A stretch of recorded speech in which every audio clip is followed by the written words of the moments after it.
One of the most misunderstood things about avoidant people is this idea that they do not feel loss. People look at the silence, the emotional distance, the speed at which they appear to move on, and they assume there was never any real attachment there to begin with. But psychologically, that is not how avoidance works. Avoidants are not emotionless.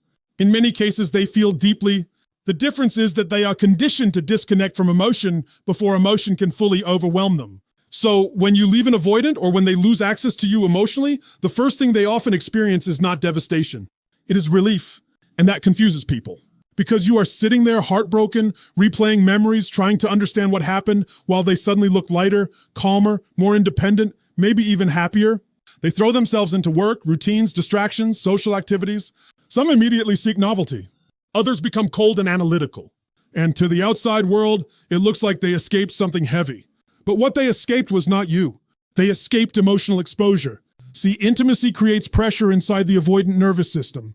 The closer someone gets to them emotionally, the more unconscious fear begins to activate underneath the surface. Fear of dependency, fear of losing control, fear of being fully seen, fear that if they truly need someone, they will eventually be disappointed, consumed, trapped, or abandoned. So even when they love someone deeply, closeness itself creates internal conflict. That is why the breakup can initially feel regulating to them. Distance lowers emotional pressure. The nervous system calms down because the attachment trigger is temporarily removed. But here is where the deeper psychological truth begins to emerge. Relief is not the same thing as healing, and suppression is not the same thing as peace. Because after the noise disappears, after the distractions settle, after enough time passes, something uncomfortable begins happening internally. They slowly start realizing that your presence was providing emotional structure in ways they never consciously acknowledged. You were the stability they leaned on while pretending they needed nobody. You were the emotional consistency that softened their chaos. You were the person regulating emotional spaces they themselves did not know how to regulate alone. And now that energy is gone, this is why avoidants often do not miss the person immediately. They miss the function the person served in their emotional life, the morning texts, the certainty, the emotional availability, the quiet reassurance that someone understood them even when they struggled to communicate themselves. Human beings adapt to emotional support very quickly. Even emotionally distant people build dependency patterns. The difference is that avoidants hide those dependencies behind independence. So in the beginning, they focus on freedom, but eventually they encounter emptiness. And emptiness is where reality begins, because there comes a moment where distractions stop numbing the absence. They come home to silence. They achieve something important and realize they have nobody meaningful to share it with. They go through stress and discover the emotional grounding they took for granted is no longer available. And suddenly the nervous system starts recognizing the loss that the ego initially denied. This is why many avoidants circle back emotionally long after the relationship ends. Not because they suddenly changed overnight, but because delayed grief finally caught up with them. What they suppressed in the beginning returns later with greater psychological weight. And by then, the person they assumed would always remain emotionally available has often evolved, healed, and detached. That is the irony of avoidance. They disconnect to avoid pain, but in doing so, they often guarantee a deeper form of loss later. Because the hardest thing for an avoidant is not feeling trapped by love. The hardest thing is realizing too late who made them feel safe inside it. What makes silence so powerful with an avoidant is not the absence of words. It is the absence of emotional rescue. Most people do not realize this, but avoidants unconsciously depend on external emotional movement to avoid confronting their internal world. As long as somebody is chasing them, explaining themselves, trying to reconnect, sending messages, asking questions, reacting emotionally, the avoidant remains psychologically occupied. Your energy keeps the focus on managing the relationship instead of examining themselves. That is why many avoidants appear calm while you are fighting for clarity.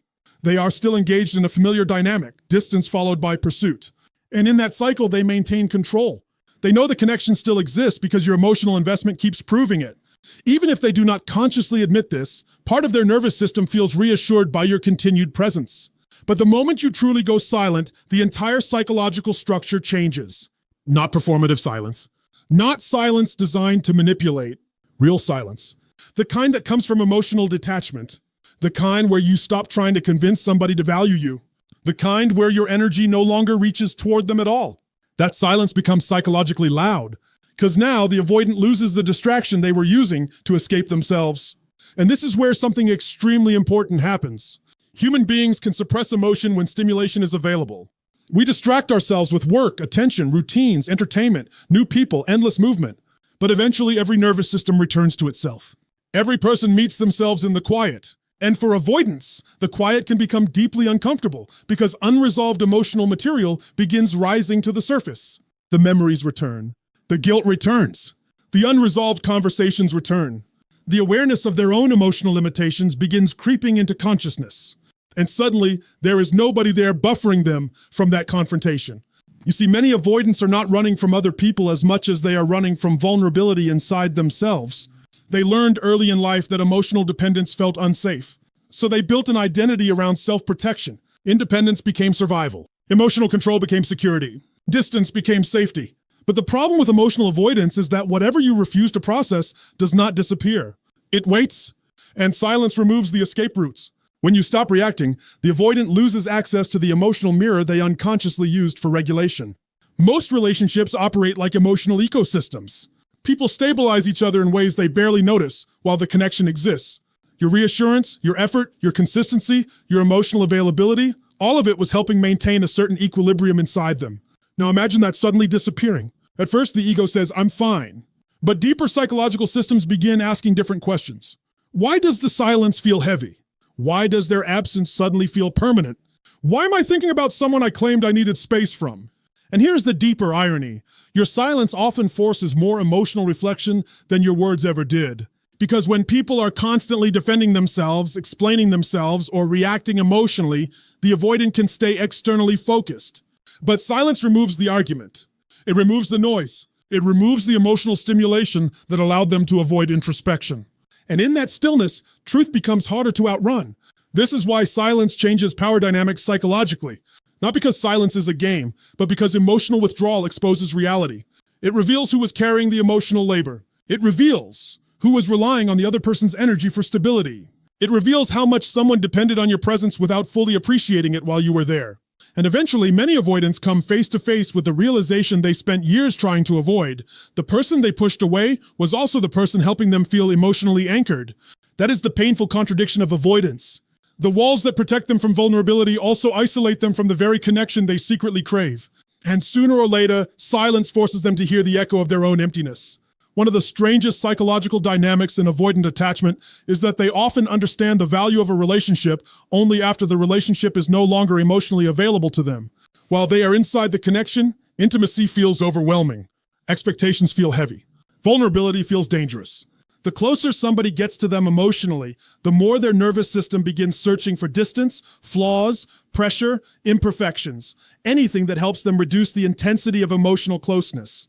And because of that, they frequently minimize what they have while they still have it. Not always consciously. Sometimes it is subtle. They focus on what is missing instead of what is present. They emotionally detach during moments that require depth. They convince themselves they need more freedom, more space, less emotional intensity. In some cases, they even rewrite the relationship in their mind to justify emotional withdrawal. This is not because the connection lacked meaning. It is because the connection activated fear. But distance changes perception. Once the relationship is no longer directly in front of them, something fascinating happens psychologically. The nervous system is no longer under the pressure of intimacy. There are no immediate expectations, no emotional demands, no vulnerability required in real time. And because the fear response quiets down, buried emotions finally gain space to surface. Suddenly they begin remembering differently. Not the pressure, not the arguments, not the moments where they felt emotionally cornered. They begin remembering your patience, your consistency. The way you tried to understand them, even when they struggled to understand themselves. The emotional safety they quietly relied on without fully acknowledging it. And this is where regret often begins growing inside avoidance, not because they lost perfection, but because distance allows clarity that fear once distorted. Human beings have an extraordinary tendency to overlook what stabilizes them emotionally until it disappears. We normalize what consistently supports us. We adapt to love. We adapt to loyalty. We adapt to emotional safety. And avoidants are no different. In fact, because they spend so much energy suppressing emotional dependency, they often fail to recognize how deeply attached they became until separation forces awareness upon them. That is why many avoidants romanticize former partners later, not because memory is fake, but because emotional suppression delayed appreciation. And the truth is, memory becomes extremely powerful when access is removed. A person who once felt emotionally too available suddenly feels irreplaceable once they are gone. The conversations they once took for granted become emotionally significant. The affection they once struggled to respond to becomes something they replay privately in silence. And here's the deeper philosophical truth underneath all of this. People rarely see clearly through the lens of fear. Fear distorts perception. Fear narrows awareness. Fear prioritizes self-protection over connection. When avoidants are emotionally activated, they are not evaluating the relationship purely through love. They are evaluating it through survival patterns created long before you arrived. So when distance removes the survival pressure, reality often looks very different. This is why avoidants sometimes reconnect emotionally months or even years later. They are no longer reacting to the immediate vulnerability of intimacy. They are now seeing the relationship through reflection instead of defense. And reflection has a way of exposing emotional truths that avoidance once buried. But here's the tragedy. By the time many avoidants fully understand the value of what they lost, the other person has already changed. The person who once begged for closeness has learned self-respect. The person who once waited has stopped waiting. The emotional access they assumed would always remain open is no longer there. And that realization can hit with enormous psychological force, because avoidants often believe, unconsciously, that meaningful people will remain emotionally available no matter how much distance they create. Until one day, they discover that love also has limits. And nothing awakens appreciation faster than the moment someone realizes they can no longer return to what once made them feel understood. Because in the end, people do not always lose what mattered when the relationship ends. Sometimes they lose it the moment they realize it will never be theirs again. One of the clearest signs that an avoidant is struggling after losing someone meaningful is not always emotional collapse. Sometimes it is movement, constant movement, new distractions, new routines, new people, new sources of stimulation. Because avoidants often do not process pain directly, they manage it indirectly. They try to outrun it before it settles into conscious awareness. And this is where many people misunderstand what happens after the relationship ends. They assume the avoidant replaced them easily. But psychologically, most avoidants are not trying to replace the person. They are trying to replace the feeling of emotional regulation the relationship once gave them. That is a very different thing. See, when somebody spends enough time connected to a safe, emotionally available person, their nervous system adapts to that presence. Even avoidants, especially avoidants, become quietly dependent on certain forms of emotional stability. The reassurance, the familiarity, the consistency, the feeling that somebody knows them beneath the surface. But because avoidants struggle to consciously tolerate dependency, they rarely admit how much that connection affected them while it exists. So after the loss, they often search for substitutes instead of healing. More attention, more validation, more activity. Sometimes another relationship begins quickly, not because the previous connection meant nothing, but because emotional distraction temporarily reduces psychological discomfort. Novelty creates stimulation. Attention creates relief. Superficial intimacy creates the illusion of connection without requiring the same depth of vulnerability. But unresolved emotions do not disappear simply because new faces appear. And eventually the cracks begin showing. Because you cannot replace emotional safety with stimulation. You cannot replace genuine intimacy with temporary attention. You cannot replace depth with distraction. And the nervous system knows the difference, even when the ego refuses to admit it. This is why avoidants often repeat cycles in relationships. The issue was never only the partner. The issue was the internal fear activated by closeness itself. So when they enter new dynamics without confronting their emotional patterns, the same contradictions eventually return. At first, excitement masks the deeper issues. Distance feels empowering. Independence feels intact. But as intimacy grows again, so does discomfort. Vulnerability returns. Emotional expectations return. And the old instinct to create space reappears. Different person. Same emotional pattern. That is why avoidance can become an endless cycle of temporary relief followed by emotional dissatisfaction. Because no external relationship can permanently solve an internal disconnection from vulnerability. And underneath all of this is a deeper philosophical truth about human beings. People often confuse escape with freedom. But escaping discomfort does not free you from it. It simply delays the confrontation. Real freedom comes from developing the capacity to face emotion without running from it. Avoidants often spend years believing the problem is emotional intensity itself. But over time, many discover that the real suffering came from never allowing themselves to fully experience connection without fear controlling the outcome. And this becomes especially painful after losing someone who genuinely loved them. Because eventually, comparisons begin happening internally. The new attention feels empty. The conversations feel shallow. The emotional chemistry feels temporary. And somewhere in quiet moments, memories of the person they lost begin resurfacing with unexpected force. Not because the past was perfect, but because authentic emotional safety is rare. People can find attraction again. They can find excitement again. They can even find companionship again. But finding somebody who truly saw them, understood them, remained patient with their walls, and loved them beneath their defenses, that is much harder to replace. And when avoidants finally realize that what they lost was not merely comfort, but genuine emotional connection, the distractions stop working the way they once did. Because eventually every substitute fails against something real. And no amount of external attention can silence the grief of realizing you pushed away the person who made you feel most emotionally understood. The deepest pain for an avoidant rarely happens at the moment of separation. In fact, in the beginning, they often believe they are in control of the loss. They tell themselves they needed space. They convince themselves the distance is temporary, manageable, reversible. And unconsciously, many avoidants assume that emotional access to you will remain available even after they withdraw. They believe the connection can be revisited whenever they are ready, because part of them has grown accustomed to your patience, your understanding, your emotional consistency. That is why the real shock comes later, not when the relationship ends, but when they realize you are no longer emotionally waiting for them. That realization changes everything psychologically, because as long as you are still emotionally attached, still reacting, still available in subtle ways, the avoidant nervous system maintains a hidden sense of control. Even in distance, there is reassurance. They may not consciously think about it, but your emotional availability functions like a safety net. It allows them to avoid fully confronting the consequences of their emotional withdrawal. But eventually, something shifts. Your energy changes. Your responses become neutral. The emotional intensity disappears. You stop reaching. You stop hoping. You stop trying to reopen doors that repeatedly closed on you. And suddenly, they feel something they spent years trying to avoid: finality. Human beings can tolerate loss surprisingly well when they believe access still exists.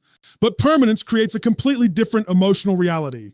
The moment an avoidant senses that you have truly detached, that you are rebuilding your life emotionally without them, that the version of you who once waited with open arms no longer exists, panic often begins surfacing underneath the surface calm. Because now the illusion of unlimited time disappears. Now they are no longer managing temporary distance. Now they are confronting irreversible absence.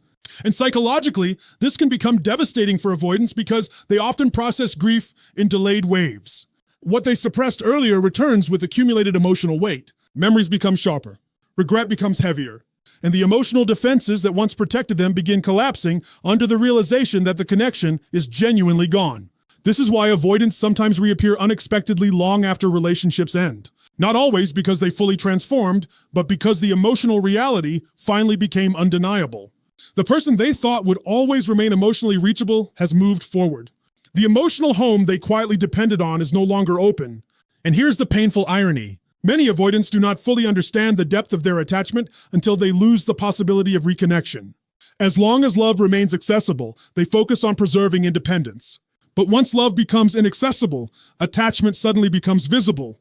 That is when the silence feels permanent. That is when loneliness stops feeling peaceful and starts feeling empty. That is when they begin questioning whether protecting themselves costs them something irreplaceable. And underneath all of this is a deeper human truth that applies far beyond avoidant attachment. People rarely value permanence while they still possess it. We move through life assuming certain people, certain connections, certain emotional certainties will remain available tomorrow.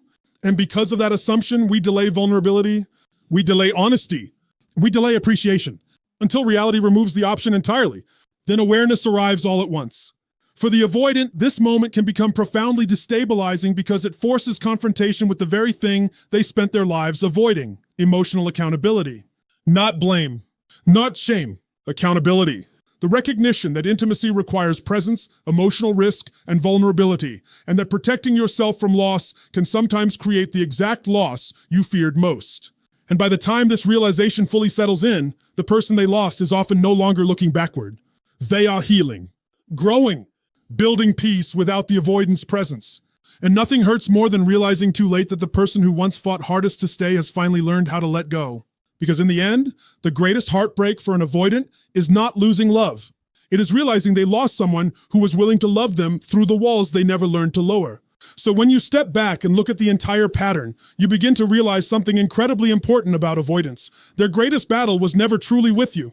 It was with vulnerability itself. It was with the fear that closeness would eventually lead to pain, loss of control, rejection, disappointment, or emotional dependence.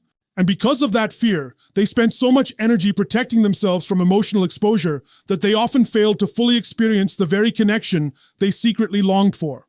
That is the tragedy of avoidance. The person who wants love the most can become the person who struggles hardest to receive it. And if you have ever loved someone avoidant, you know how confusing that experience can be. You can give patience, understanding, reassurance, loyalty, and still feel emotionally shut out. Not because you were not enough, but because no amount of external love can heal an internal fear that somebody refuses to confront within themselves. This is why you must stop measuring your value by an avoidant's inability to fully show up emotionally. Their distance was not proof that you lacked worth. In many cases, your presence affected them far more deeply than they were capable of expressing in real time. The problem is that avoidants often recognize emotional significance after the connection is damaged, after the silence grows heavy, after the person they depended on quietly disappears from their emotional world.